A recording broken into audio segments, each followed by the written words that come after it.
Hello and welcome to another episode of Commander Durdle. So, if you watched the Set Musings episode, you'll know that I mentioned I was going to have a go at getting Architect to help me to build a Hapatra Vizier of Poisons deck. And I've kept the seed fairly simple. There are a couple of other ways I could have gone about this. I could have just included all the playable black and green cards in the set and see where that went. I could have also maybe pulled in the Liliana Planeswalker deck as a starting point and put in Hapatra as the commander and then just pruned out all the stuff that wasn't commander playable. But I decided that I wanted to keep this fairly tight round a -1/-1 theme. Now there's a lot, I say there's a lot, there's several -1/-1 theme cards that I didn't include simply because they were playing around with counters quite a bit, which I still want to be able to do, but I felt in some ways they might detract from or restrain the algorithm, I suppose, in some ways, or get it to go in a certain direction that I didn't want it to do. So I didn't include everything I could potentially include. From what I gather, looking at the EDHREC database, generally the most popular strategy with Hapatra is -1/-1 counters. You could also go down an infect route and have specifically infect cards that reference infect rather than just -1/-1 counters.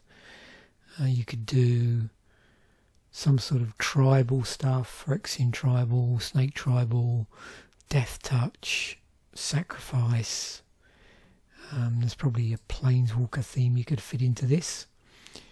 So with Hapatra, it's a 2/2 and it's black-green to cast, so it's a pretty cheap commander.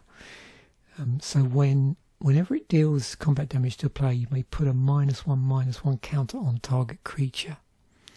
So it's depleting the power toughness of target creatures. Obviously, any low power toughness, or well, for destroying it anyway, any low toughness creatures that utility creatures, that's going to be pretty threatening. And it also says whenever you put one or more -1/-1 counters on a creature, create a 1/1 green snake creature token with death touch. Now what's interesting is this is independent of this. It's not part of it. It doesn't say, when you do this bit here, so when it deals combat damage, also destroy. Also puts a 1/1 green snake creature token with death touch into play. It's triggering off the -1/-1 trigger. So it'll do that, but because it's triggering off this bit, any other time you put one or more -1/-1 counters on a creature, and that can be any creature as well, create a 1/1 green snake creature token with death touch. And that includes moving counters around as well. Now there's another card in the set that sort of doubles that up. So whenever you put one or more -1/-1 counters on a creature, create that many 1/1 black insect creature tokens. We've got the Cartouche as well, so we're looking at our enchantments here. When Cartouche of Ambition enters the battlefield, you may put a 1/1 counter on target creature. Enchanted creature gets +1/+1 and has a lifelink. So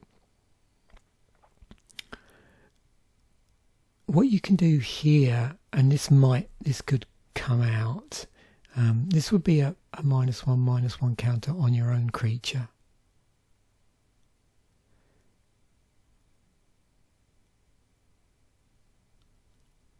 But what you could then do, and with the use of other cards in here, I gotta remember to include them, we'll see. If you do get to move stuff around,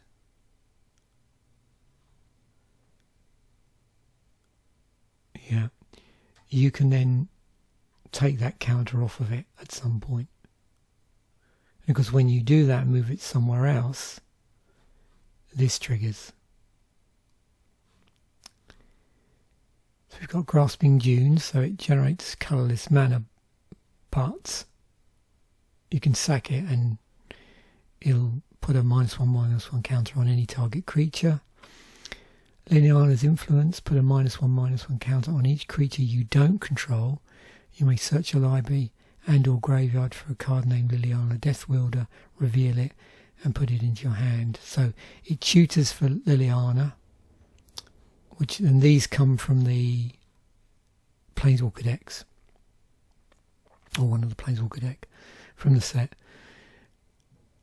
But of course it's interacting with the cards in here which do something when you put a -1/-1 counter on a creature.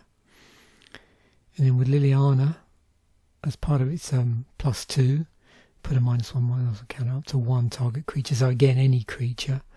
Destroy target creature with a -1/-1, that's his -3. And the ultimate, -10, return all creature cards from your graveyard to the battlefield.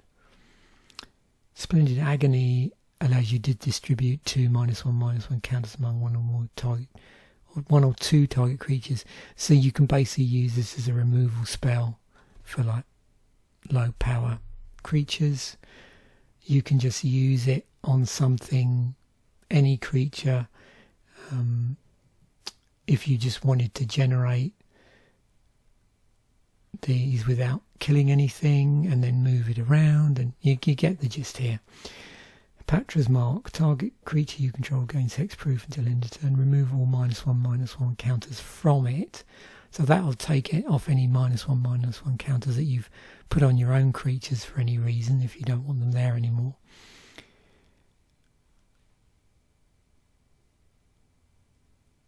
It also allows you to, so you got hexproof. Channel Initiate. When it enters the battlefield, put 3 -1/-1 counters on target creature you control, and then you can remove them, and you can use it to generate mana. So they have to be. So to do this, they have to be on Channel or Initiate, but you can see the wording is such that you can put these on any target creature. Now, of course, the other thing you can do is you can use one of these other cards, like Splendid Agony, to put -1/-1 counters back on of this and generate more mana. And then we've got Decimator Beetle, so when it enters the battlefield, put a -1/-1 counter on the target creature you control. Again, you could put that on Channel or Initiate, or put it on another creature and then move it around and so on. So whenever it attacks, remove a -1/-1 counter from target creature you control and put a -1/-1 counter on up to 1 target creature defending player controls. So again, this idea where you obviously want -1/-1 counters on opponent's creatures for various reasons, but there is some utility in being able to move counters around and have them on your own creatures because of various cards that you've got in the deck. So let's see what this does, where it takes us. So I need to get some land in here as well. So let's do a search for some stuff.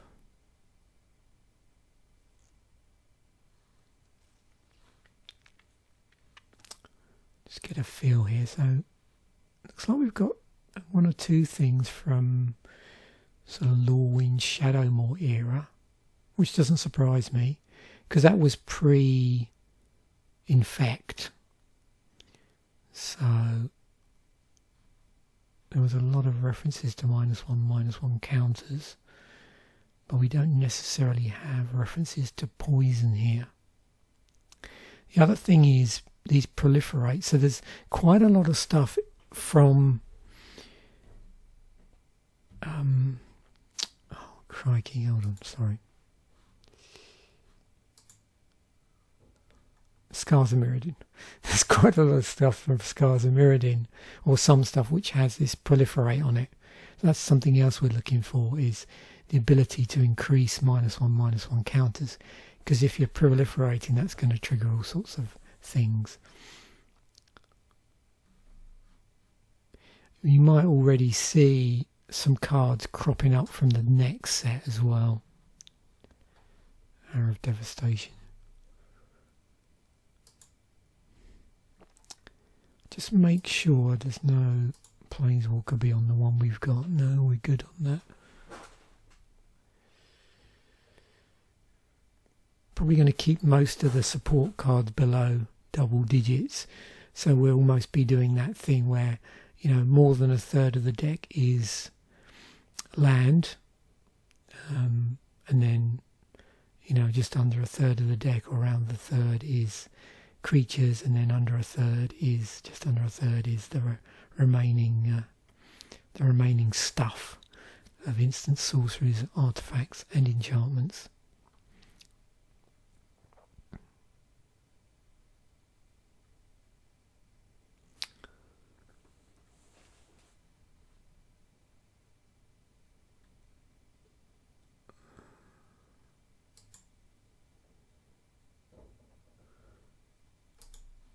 See what we've got here.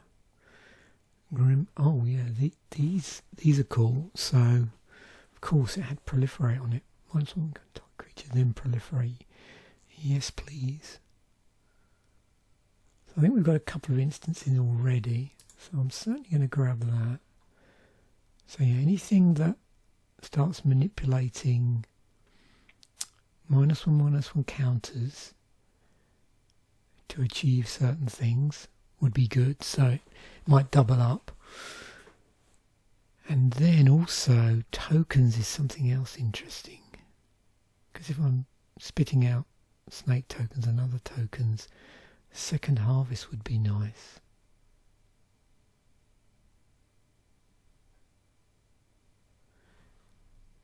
Yeah, I'm going to just avoid poison.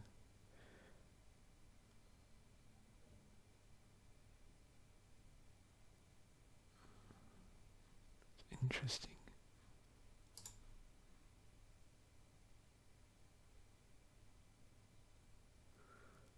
I suppose we should run a Golgari Charm.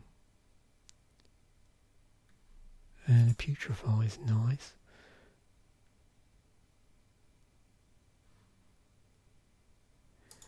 We must have a way of dealing with flying creatures when we're in green.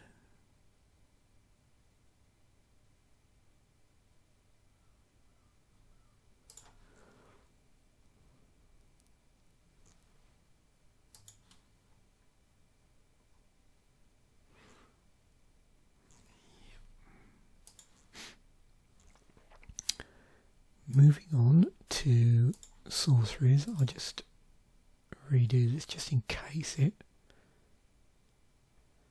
changes this. Yep, it's always worth doing when you're running this. It's easy to forget to do that, actually.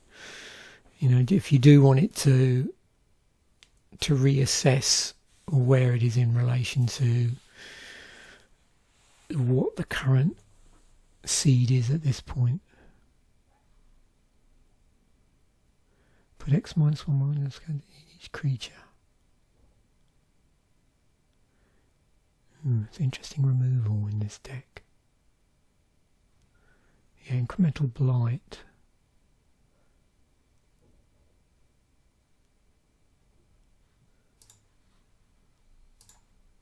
So we are in green. So let's make use of ramp here.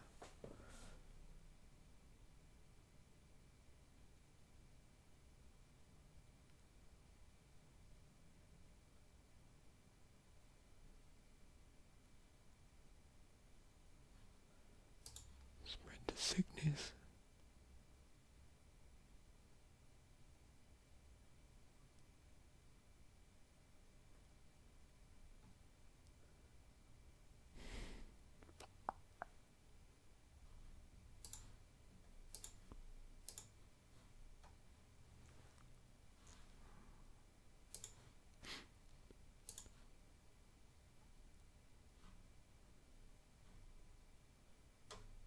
I'll have a look at Driven to Despair. I'm trying to remember.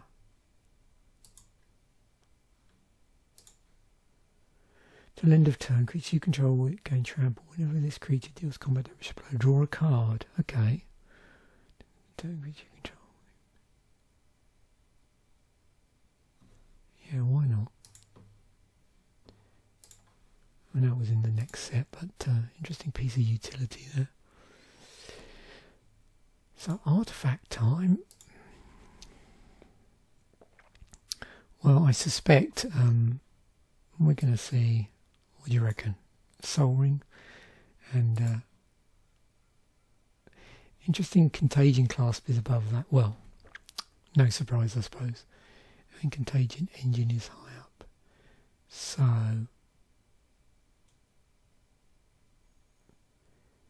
now the question is here, what I would like to do is I definitely want to have Proliferate, but we've got some fixing and I would want to be sure that I can protect my commander, seeing it's so critical. Oh, Serrated Arrows. Yes.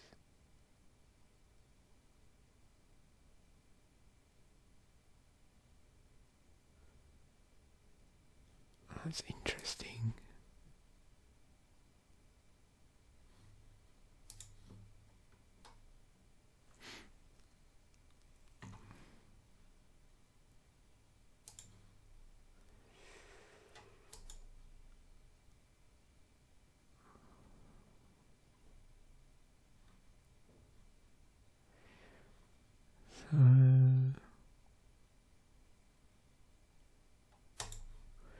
Skull Clamp.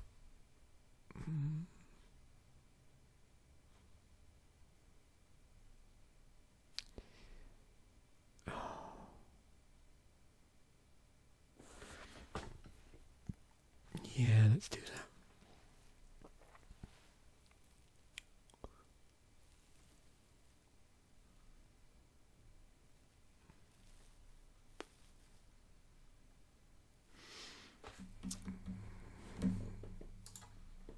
Stick a Signet in.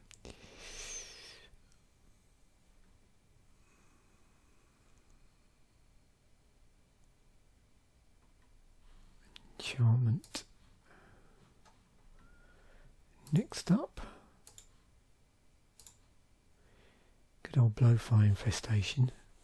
Whenever a creature is put into a graveyard from play, if it had a -1/-1 counter on it, put a -1/-1 counter on target creature.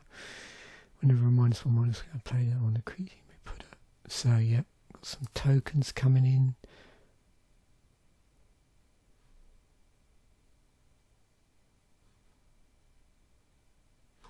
Could end up blowing up my own stuff. I definitely want to run Parallel Lives.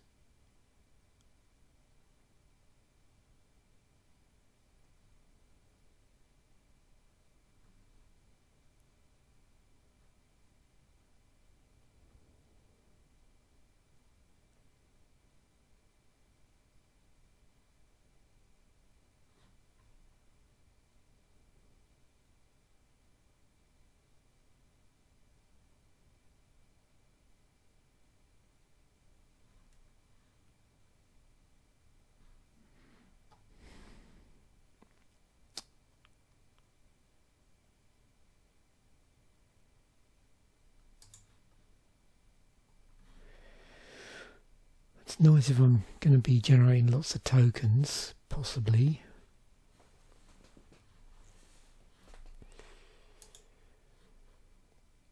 I'm looking forward to seeing what sort of creatures this suggests.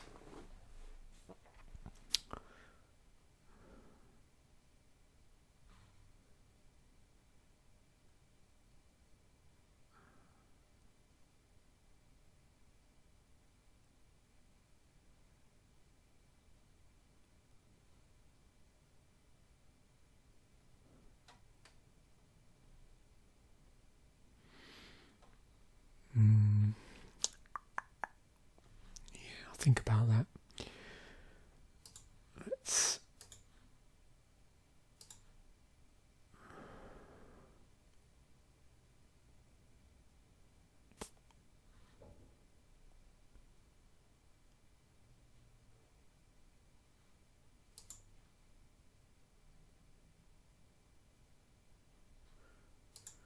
There's going to be some cool utility, I can see it here. I'm playing around with -1/-1 counters.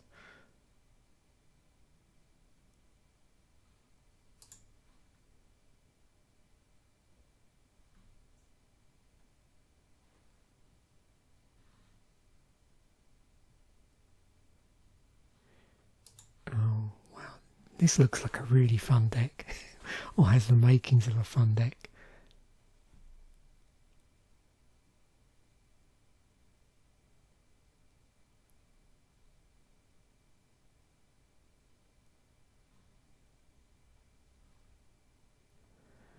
Okay, I'm going to be careful with this one because in a multiplayer environment this could get easily killed. Don't cost a spell. It's combat damage to player, remove all -1/-1 counters on it. I mean, what's the worst that could happen? It would be spitting out snake tokens.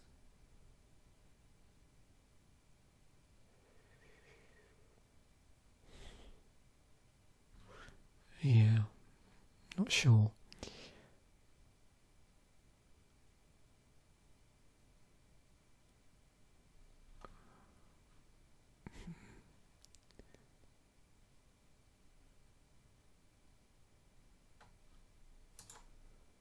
Skin renders here, good. Proliferate.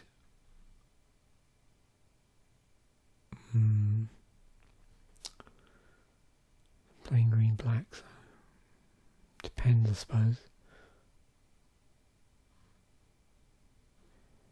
Oh, cool, Spike's interesting in here.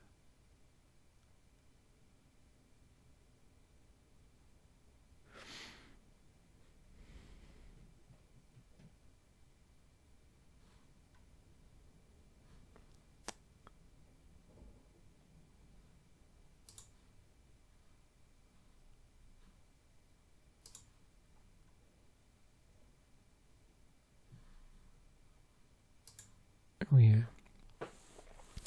How with our snakes.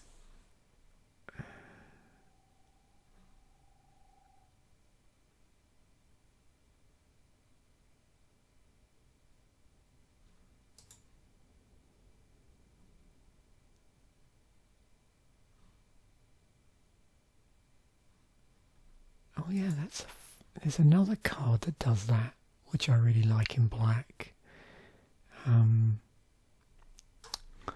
Which is a legendary.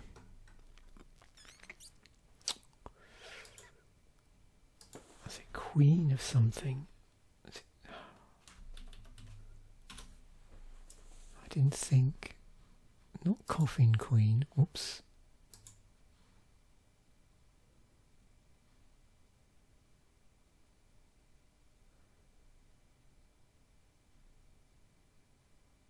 Sorcerer's Queen. Oh, it makes them 0/2.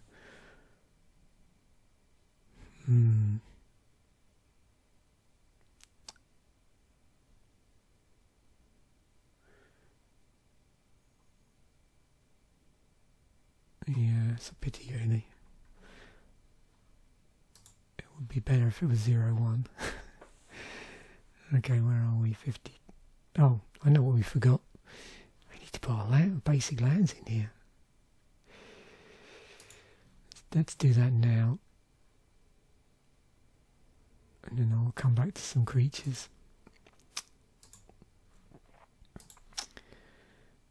Okay.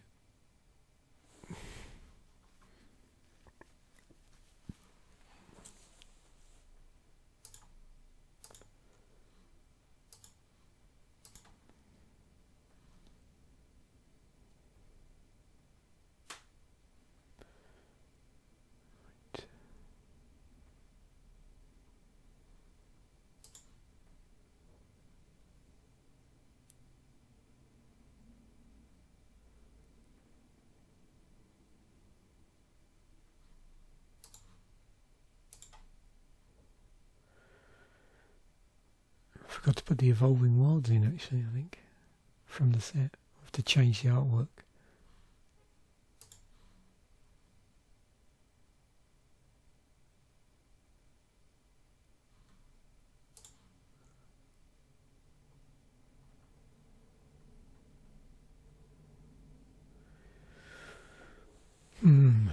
play the bounce lands.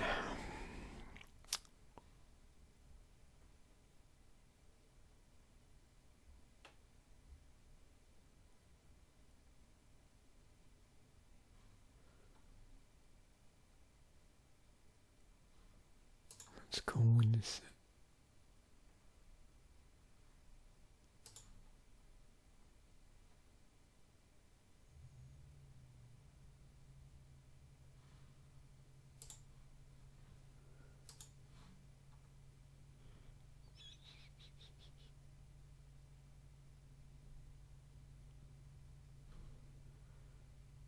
Okay.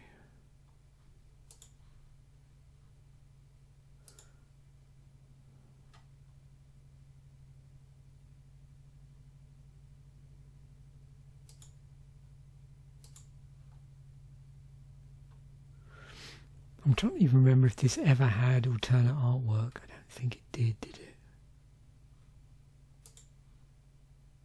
Oh, there we go. Jumpstart. Yeah. I know out of the two, from what I remember, and I could have got this completely wrong, there was a tendency for the artwork to be the same. Whereas this one, Evolving Wilds, seemed to change pretty regularly. Almost from the get-go.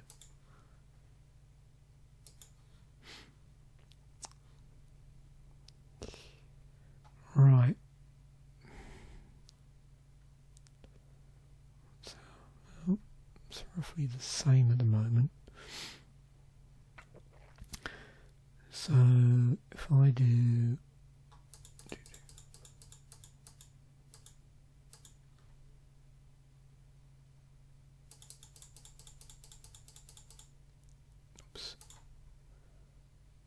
something like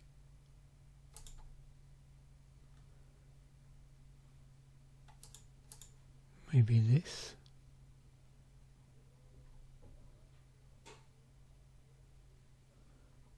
Perhaps. And I've still got, what, 12 slots for creatures, so that would take me up to 27.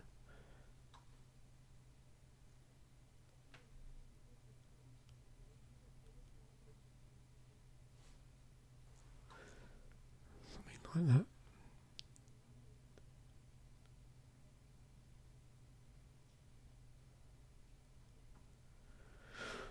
Yep.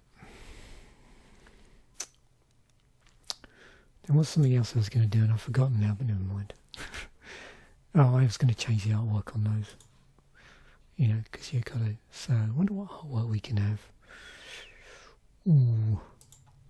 Should we go for the full art? It's not my favourite full art in Magic.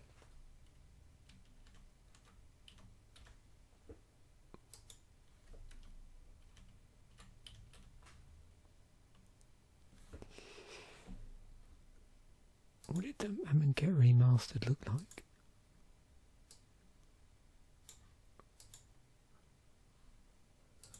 It's the regular Amonkhet. Oh.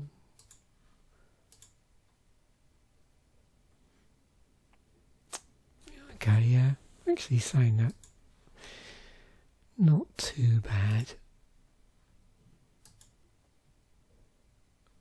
I think it was just that when I saw it first of all, it initially looked very samey, particularly when I saw sort of multiple copies of it, maybe. Yeah, we'll do that. Why not?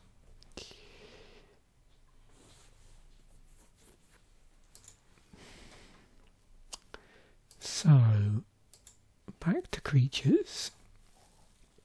I don't think it's going to change much based on the land I added, but you never know. Nope. Okay.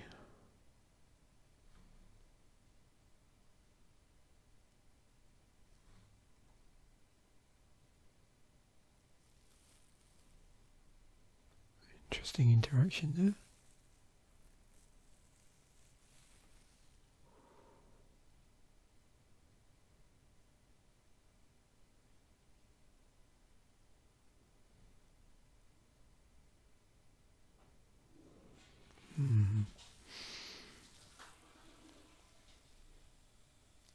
If a creature in your opponent does you one and you gain 1 life.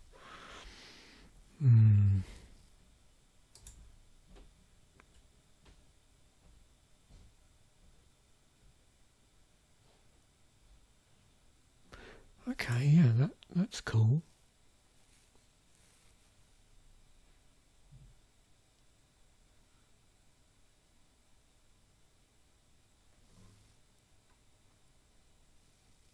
I'm looking for stuff that's going to move counters around, because that's quite an interesting way of generating tokens.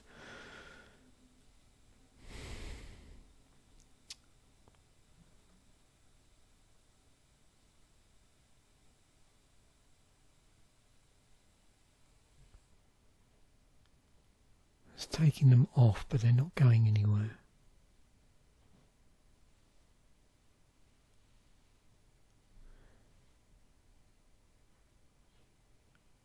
Yeah, let's play a Liege, just for fun.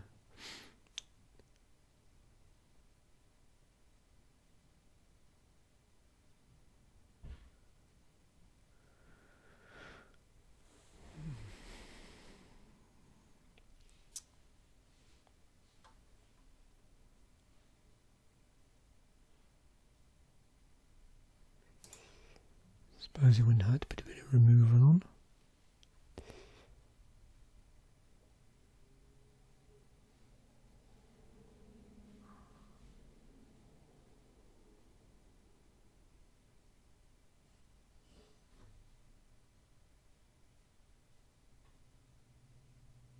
Ooh, if one or more tokens will be created under your control, those tokens plus that many 1/1. Ah, you got squirrels as well, why not? Oh dear. So what is it now? Squirrels and snakes and something else. Squirrels and snakes and something else, oh my. Yeah, I can't remember what the other token was. It was on one of these black cards, I think. And I just don't remember which one it was. Which was spitting them out. Oh, that's right, yeah, insects. What a combination. Snakes, insects and squirrels. Lovely. There's probably something else I'd forgotten about. So seven cards. Something around that.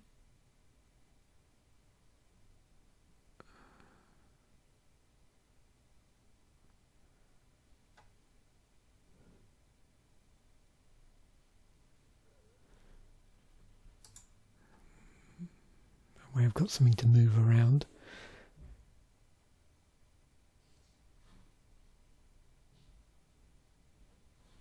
Yeah, I was trying to avoid poison just, because I just purely wanted to have this -1/-1 thing going on. So no poison counters.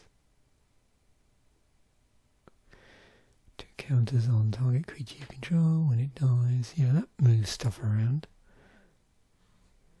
The tap creatures you control have Death Touch, have Hexproof. Interesting.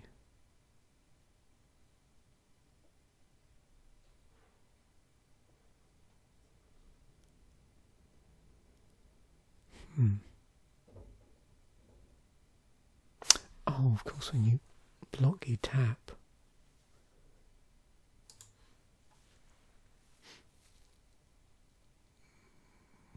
Get a few snakes in here.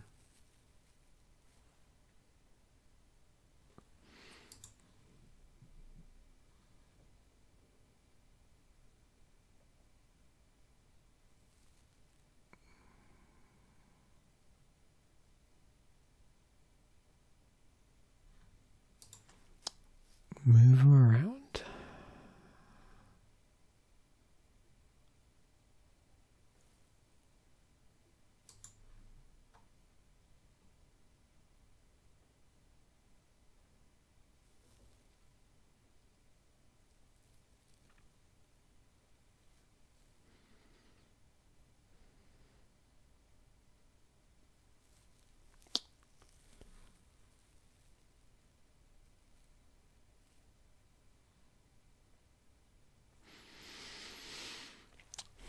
7 for 4/4 with 3 -1/-1 counters on it.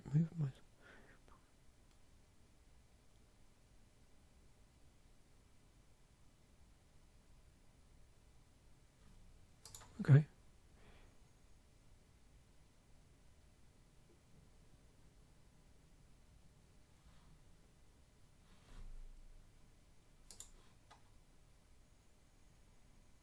Bingo. Okay, let's export this. So, again, I think with this, the gold fishing of the deck is more going to be about, you know, seeing at what point I get Hapatra out, what my land drops are like,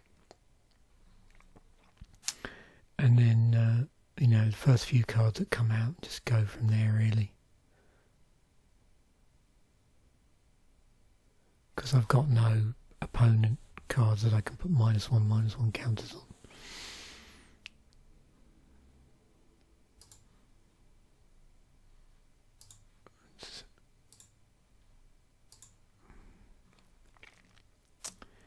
Okay, so no problem land-wise. We've got a 3-drop, a 2-drop, a 3-drop, and Hapatra is as a 2-drop. So we have both black and green online. We've got a Splendid Agony. Boom. Out comes Hapatra.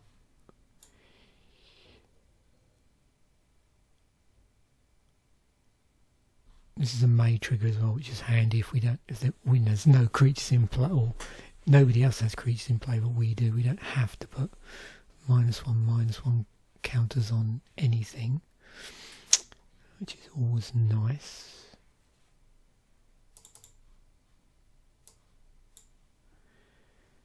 Okay, so now really, I suppose this just depends on whether there's any opponents out or not. Let's assume that there is a creature out. So it's nice because then we've got our Proliferate out. Oh, might leave that till a little later. And obviously we'd be swinging with this hypothetically. And this is nice. Now we're a bit stuck. So at the moment we've got 4 mana. So in terms of what's castable, so all of these. So that puts them on. Okay, so this is good. Yeah, so we want this out at some point. Yep. Let me get a Dune out. And then another creature. So now now this is castable. So that's that. Nice. So we're making all our drops. Each land is a forest. Okay, yeah. So this is fine. This is good. I like this. Okay, let's try another. Draw. Rogue's Passage, Bojuka Bog, and a Swamp.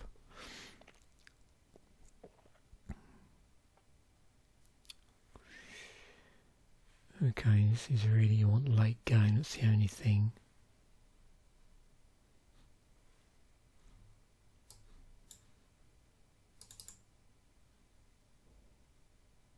So yeah, without a green, I'm going to be a bit stuffed.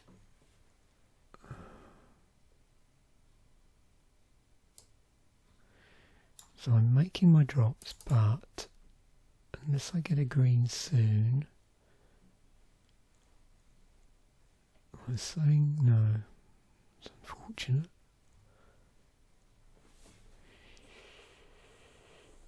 Oh, I can't get my commander out. Can't really do anything.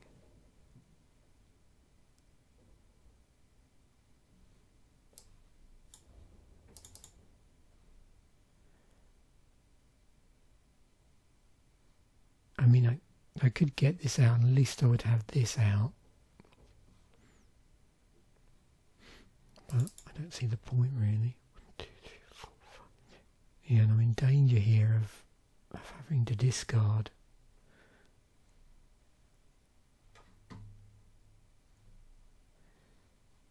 That's not good.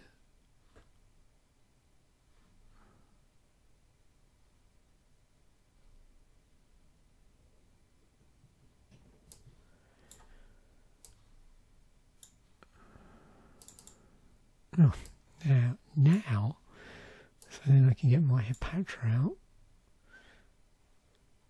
I can get out. No, I don't want that yet. Cast that.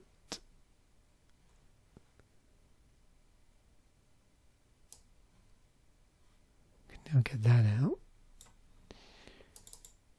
Okay, things are getting a little better. Get my rampant growth out if I want to. Yeah, moving wall tracker, good. Okay, so that was a little slow to start that one. Let's have a look at this one. Okay, that's good. And then Evolving Wilds, a Golgari Charm and a Decimator Beetle. So Hapatra's going to come out. Turn force rated. Yeah, this is all doable.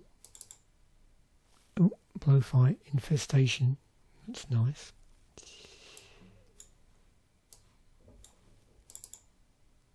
Bojuka Bog.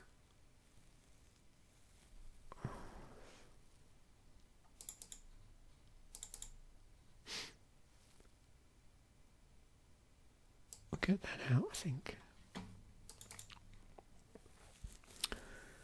Not yet. Crack the Evolving Wilds for another swamp.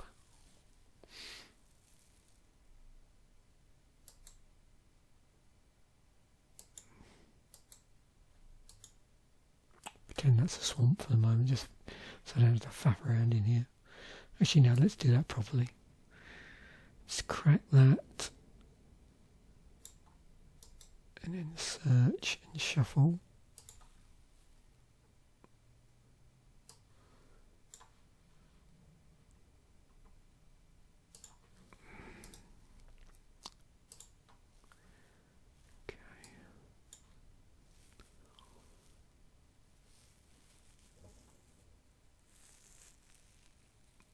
I don't know if I want to put a -1/-1 on my Hapatra. Really? I suppose, well,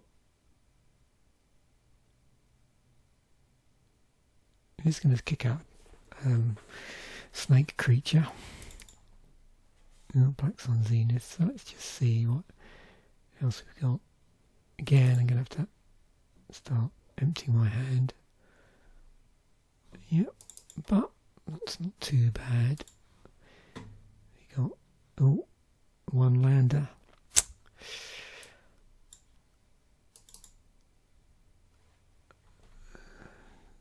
So,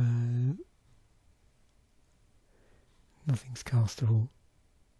Now I'm going to have to start discarding. So how long before I would get a land? Yeah, Terramorphic Expanse eventually.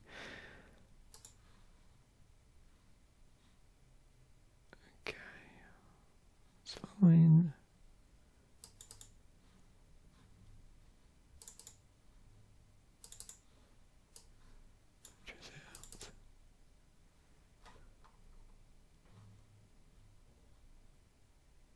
Yep, so this is nice. 4-drop, 5-drop, 3-drop, 3-drop, 4-drop, then we've got 4 mana.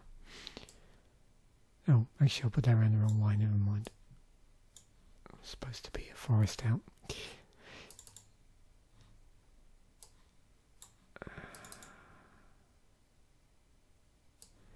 Yep, certainly making my drops, so yeah, there's loads of things we could potentially do. Skull Clamp, Khan's Bastion.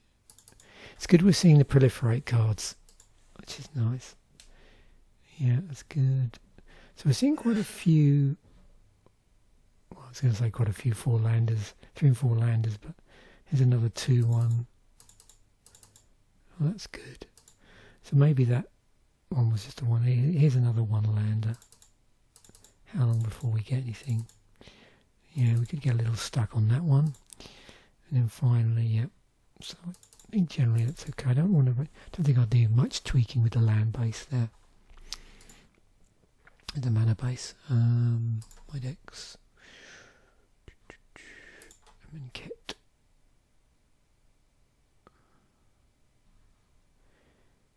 So yeah, looks like a fun thing to play around with.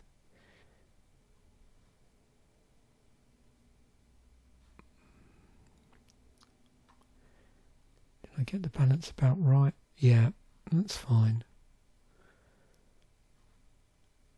Nice curve, actually.